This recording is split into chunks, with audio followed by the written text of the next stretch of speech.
તમે ધરતી ઉપર વાહનમાં હોય તોય મોત આવે, તમે પાણીમાં મુસાફરી કરો તોય મોત આવે, અરે હવામાં પણ મોત આવે, અને ઘરમાં બેસીને જમતા હોય તો માથે પણ મોત પડે. કોઈ જગ્યા એવી નથી કે જ્યાં તમે મોતથી બચી શકો. પણ વિચાર આવે કે તોય કેટલું અભિમાન ને કેટલી બુરાઈ, કોકનું પડાવી લેવું, કોકને નીચા દેખાડવા, હું બીજા કરતાં સફળ છું, હું બીજા કરતાં મોટો છું, મને કોઈથી આમ કેમ કહેવાય. કેટલા અભિમાન, કેટલી બુરાઈઓ.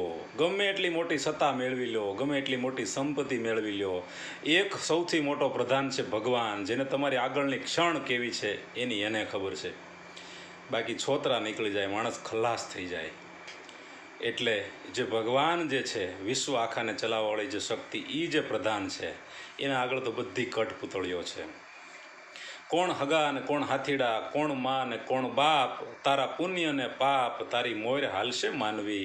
માણસથી એક ડગલું આગળ હાલે છે એનું પુણ્ય અને એનું પાપ. એટલે સંતો મહાપુરુષે કીધું કે તમારું જે કર્મ છે એ કર્મ શ્રેષ્ઠ કર્મ કરો, જેથી કરીને એ તમારી ભેગું આવશે અને એનો હિસાબ ત્યાં થશે.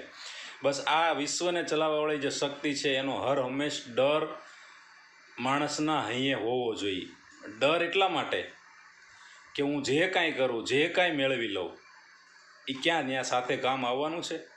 પણ તો પણ માણસ કેટલો હવામાં ઉડતો હોય, કેટલી સફળતા અસફળતા બતાવે, હાર જીતના નાટકો બતાવે, બધું અંતે તો ખલાસ થવાનું છે. અને કઈ ક્ષણે ખલાસ થવાનું છે એ કોઈને ખબર નથી. અંતે ભરોસો રામનો.